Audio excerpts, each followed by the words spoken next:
현 정권 실세 중에서 누가 성완종을 표적으로 설정했나 이 질문에 대해서는 성완종의 진실 앤드 앙심 리스트에 오른 사람은 아닐 거다 이렇게 봐요.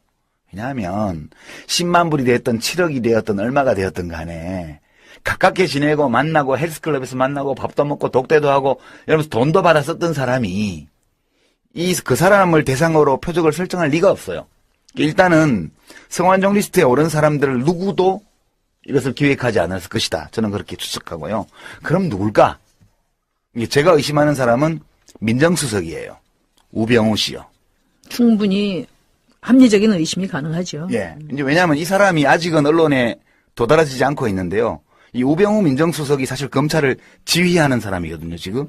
네, 근데 언론에서 종편 같은 데서 예. 박근혜 대통령이 4월 16일 날 팽목항 갈 때 예. 그 뒤에 우병우 민정수석이 동행하지 않았다.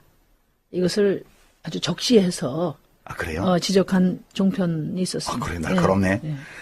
저 우병우 민정수석을 우리 청취자 여러분 잘 모르실 텐데 이 사람 소개를 좀 해드리면요. 1967년생이에요. 나이가 많지는 않아요. 그러니까 지금 이제 한 49, 48 만으로 하면 우리나라로 세면 이제 49그 정도 됐습니다. 고향이 출생지가 경북 봉화군이고요. 경상북도에서 제일 오지예요, 여기. 서울법대 출신이고요. 법대 재학 중에 사법시험에 됐고요. 검찰에 쭉 근무했는데 특수통, 이른바 특수부 특수수사 전문이에요. 그리고 2009년 1월 달에 대검찰청 중앙수사부 중앙수사 1과장이었는데요. 이 자리가 바로 노무현 대통령 사건 주임검사 자리였습니다. 그리고 당시 검찰과 청와대 사이에 의견 충돌이 있었다는 보도들이 좀 나왔는데 노무현 대통령에 대한 구속영장 청구를 끝까지 고집했던 인물로 알려져 있고요.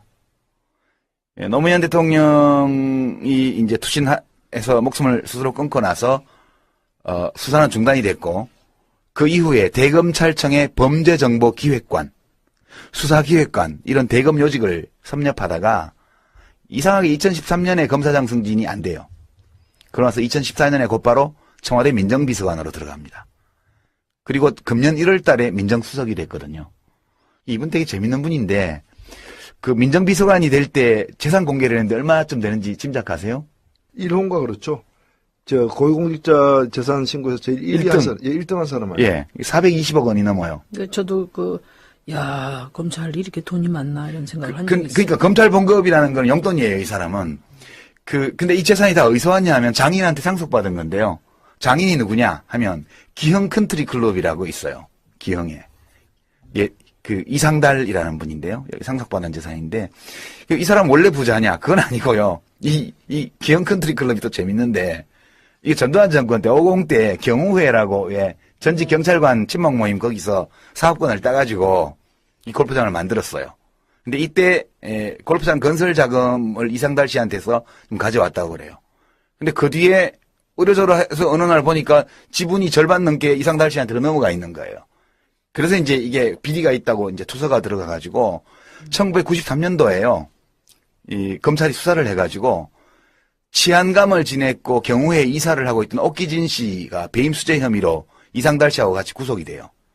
경찰청장을 지냈던 이인섭 씨가 이상달 씨한테 1,000만 원 뇌물수수 혐의로 또 구속이 되고요. 이상달 씨 자신은 배임 뇌물공여죄로 징역 3년형을 받습니다. 이 사람이 우병우 지금 민정수석의 장인이에요. 이 사람의 420억의 재산은 대부분 다 이 기흥 컨트리 클럽 오너인 이상달 씨한테 상속이 온 재산이에요. 재밌죠? 냄새가 많이 나는 거죠. 예, 이게 그 당시 이제 이런 장인이 있음에도 불구하고 뭐 청렴한 검사로 왔냐, 아니면 이 사위가 이런 특수통 전문 검사여서 이상달 씨가 덕을 받냐 이런 논란이 좀 있었다고 그러고요. 이 우병우 씨가 지금 이런 사람이 민정수석으로 있는데 이 성완종 리스트에 오른 사람일 리가 없다고 보는 이유가 우선 자기가 뒤가 찔려서 이 사람 할 수가 없어요. 김기춘 실장이나 좀 교체가 됐지만 교체 전에 이렇게 했을 리가 없어요. 결국은 검찰의 핵심 라인이 우병우 민정수석 지휘 아래에 사정 대상 기업을 선별할 때 포스코하고 경남 기업을 찍었다는 거예요. 이걸 찍을 때 정준양 씨에 대해서는 상세한 조사를 했겠지만 MB 쪽하고 자금 거래가 있을 거라고요. 친 MB 쪽하고. 이 성완종 씨가 이렇게 친박에 광범위하게 자금 공여를 했으리라고는 인지하지 못했을 것 같아요. 제가 볼 때는. 그래서 예. 그 김기춘 실장이 있었다면은 이러지 않았을 것이다라는 그렇죠. 얘기가 나오는 거예요. 그쪽에서 자기들이 아는 얘기예요. 그래서 소문에 김기춘 씨 집 주변을 2시간 동안 배회했다는 거 아니에요? 네. 목숨 걸기 전날. 근데 이제 이런 측면도 있을 것 같아요. 그 우병우 민정수석이 당연히 어떤 식으로든 그 수사 대상을 선정하는데 중심에 있었을 거라는 최소한 네, 검토는 했겠죠. 네, 뭐 당연한 얘기 같고. 근데 이제 그 성완종 회장이 죽음의 직면에서 가장 집중적으로 타겟으로 삼은 사람이 이완구 총리거든요. 총리. 그러니까 이완구 총리가 그 부패와 전쟁을 발표할 때 그 네 가지를 딱 적시를 했어요. 예. 예. 그래서 자원 비리, 방산비리. 그다음에 이제 포스코는 아예 그건 비자금으로 예, 했고, 비자금. 그다음에 뭐 공직기강 확립이라고 문서, 돼 있는데, 문서 유출. 네. 네 가지. 거기서 이제 MB 자원외교는 이미 경남 기업이 특정됐을 때 발표를 했다고 예. 저는 보거든요. 그래서 그래서 이완구를 원망하는 거죠. 그렇죠. 그러니까 말하자면 그 우병우 민정수석 지휘 아래에 검찰 핵심 라인이 선정을 했다 하더라도 이제 이완구 총리가 막았어야 되는데. 막지를 않고 그것을 자기 어떤 그 명예 회복이나 또 이 정치적인 그 저거를 위해서 방패막이로 딱 삼았다. 그게 사람을 이용해서 죽인다. 예. 얘기인데요. 최소한 뭐 그런 정도의 역할. 그러니까 이완구 총리가 어쨌든 경남 기업을 표적 수사하는데 암묵적인 동의를 했던지 그것을 또 적극적으로 활용하려고 했던지 뭐 그런 때문에 이제 그 불신이 심해진 것 같고요. 예. 한 가지만 더 말씀을 드리면 뭐 제가 그 돌아다니는 소문에 지난번에 그 이완구 총리 인준 투표할 때 그 여권에서도 부정표가 많이 나왔지 않습니까? 예. 반대표가. 예. 근데 그 돌아다니는 소문에 그 반대표의 대부분이 충청권 의원들일 것이다. 예. 여권에 이런 소문이 많아요. 그거는 뭐 이미 뭐 방송에도 많이 나오더라고요. 그러니까 그게 이제 뭐냐면은 이 성완종 씨도 그 얘기 했지만은 사람 여러 죽였다. 예. 이용하고 버리고 옛날 그런 뭐 얘기를 공무원 했는데 얘기도 있고. 네. 그런데 이제 그런 점에서 그 충청 지역의 대표 주자 이 자리를 놓고 상당한 정도 이렇게 암투가 갈등과 불편함이 있었지 않았나 그런 생각이 들어요. 여하튼 그 이완구 총리가 어떤 역할을 했든지 간에 이완구 총리로서는 막을 수가 없는 거였던 것 같아요. 지금 누가 경남기업 성완종을 표적으로 설정했나 이렇게 이 질문이 곧바로 어떤 질문을 불러오냐 하면 이 리스트에 있는 사람들 일리가 없다고 본다면 지금 청와대 실세가 도대체 누구냐라는 거예요. 이 지금 박근혜 정권의 권력 실세가 누구냐는 거예요. 지금 어느 라인에서 정권을 운영해 나가는 핵심적 의사결정을 하고 있느냐. 이게 지금 다 헷갈려 버려요. 왜냐하면 성완종 씨 표현에 따르면 친박 메인에서는 다 알고 있다 그랬잖아요. 자기가 2007년도부터 시작해서 박근혜 대통령 정부가 탄생할 때까지 얼마만한 노력을 했는지를 친박 메인에서는 다 안다고 그랬는데 다 알고 있는 친박 메인에서 이 사람을 찍을 리가 없는 거예요. 그럼 도대체 도대체 실세가 누구냐 이제. 아니 그거 들어가기 전에 그럼 경남 기업 아니면은 어디를 치냐고. 저도 그것도 생각을 해봤는데, 그러니까 어쨌든 자원외교 문제가 너무나 이제 문제가 커졌고 지난번에 상당히 제한된 수사가 될 거라고 우리 유 대표가 쪽집게로 말씀하셨잖아요. 그런데 따져보면 SK 같이 이렇게 이런 데를 건드리지 않을 거면, 응?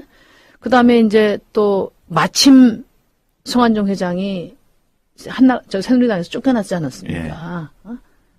선거법 위반으로 쫓겨난 상태고 진짜 끈도 없고 그 다음에 더더군다나 매우 위험하고 이게 SK 같은 데를 치면 어디로 튈지도 모르니까. 그 매우 위험하고 그 SK 같은 데 치면 또 재계에서 가만히 있습니까? 그렇죠. 그렇기 때문에 어떻게 보면은 정권이 위기에 처할 때 희생양으로 삼기에 가장 현재로서는 최적의 조건에 있었지 않나 이런 생각도 좀 듭니다. 저는. 아니 저는 그 말씀이 맞는 게 해외 자원 외교의 그 부실에 대한 문제 제기는 야당도 많이 했지만 저는 이 수사의 기본 배경에는 상당히 정치적인 게 깔려 있다고 보는 거예요. 그러니까 해외 자원 외교 그 자체가 진짜 문제라서 그걸 제대로 수사해가지고 들여다보고 문제 있으면 끄집어내자가 목표가 아니고 사실은 지난 올 초에 무슨 일이 있었습니까? 청와대 발칵 뒤집어지는 문고리 3인방 문제가 네. 있었고 그로 인해 가지고 내부에서 자기들끼리도 싸우고 이러다 보니까 민정수석도 갈린 거잖아요. 그렇죠. 사실 비서실장도 뒤에 퇴임했지 사표를 냈지만 그거를 여파로 그만둔 신고 거잖아요. 상태가 됐죠. 예. 예. 그리고 박근혜 대통령 지지율은 계단에 낮아졌잖아요. 정치적 위기 상태, 레임덕이 빨리 온다고들 얘기했잖아요. 이 모든 걸 갖다가 없는 회심의 역적이 뭔가 하면 부패와의 전쟁이고 부패와의 전쟁을 통해서 전 정권들을 전 정권들을 갖다가 다 정치권들을 엮어놨는 치는 게 예. 목표였지 기업들 다스리는 게 그렇죠. 목표가 아니었기 때문에 포스코나 SK가 안 들어가고 포스코나 경남기업이 들어간 거는 이걸 매개로 해서 정치권으로 그렇죠. 야당 정치 내지 구 권력층으로 이제 번져가는 그런 이제 통로였기 때문에 이 부분을 건드린 게 아닌가. 그 사고가 났어요. 하여튼 그 과정에서 그 과정에서 사고가 난 거죠. 예, 성완종이라는 큰 사고가 터졌고 이렇게 정신없는 사고가 터진 거는 지금 박근혜 정권 내부의 권력 실세의 이동 배치가 이루어지는 와중이고 그 과정에서 인수인계가 정확하게 이루어지지 않고 있다. 그러니까 정권 내부가 극도의 혼란 상태에 있다는 걸 보여주는 게 아닌가. 그렇죠? 지금 청와대 비서실을 보면요. 예. 그 비서실장이 어찌 보면은 김규춘 실장이 오랫동안 어찌 보면은 온몸으로 역할을 한 거죠. 예, 사실. 저것을 퇴진 반대했잖아요. 역할을 했지만 초기에 허태열, 예. 그다음에 세 번째인 이병기 큰 힘 발휘하지 못할 못합니다. 거라는 건 다 예. 아는 사실이고요. 그다음에 가장 자주 교체된 수석이 홍보수석하고 민정수석이에요. 홍보수석은 계속해서 사고 치거나 예. 아니면은 이제 감이 안 돼가지고 그러니까 기능을 발휘 못해서 대통령 마음에 안 들어서 계속 바꿨던 것이고 민정수석은 보면은 이게 찬밥자리예요. 원래 민정수석이 뭔가 하면 대통령 친인척 관리하고 그렇죠. 그 내부 문제를 이제 단속하는 게 자기 기능인데 지금 보면 이 사람이 그걸 잘할 일 거로 보이지도 않고 그리고 이 사람 임명될 때부터가 이게 지금 법무부 장관 후배예요. 그렇죠. 그리고 검찰에서는 검사장도 안 된 사람은 사람 거의 대접 못 받아요. 검사장도 안 된 사람이어서 이 사람이 과연 재구실을 할까 했는데 결국에는 이제 사고를 사고를 친 거죠. 그렇게 해석이 됩니다. 지금 왜 경남기업 성완종이었나, 누가 했나, 누가 설정했나 이걸 보면 딱 누구 책임이라고 꼬집어 말하기 어렵지만 전체적으로 박근혜 정권 내부의 핵심 실세의 사이의 권력 교체, 권력 이동, 재정비 이것이 진행되는 와중에 이 자기들도 예측치 못한 사고가 터진 것이다. 그렇게 봐서 앞으로 누가 실세로 등장하고 어떤 그룹에서 의사결정이 이루어지는지를 좀 눈여겨봐야 될 것 같다. 그런 생각이고요.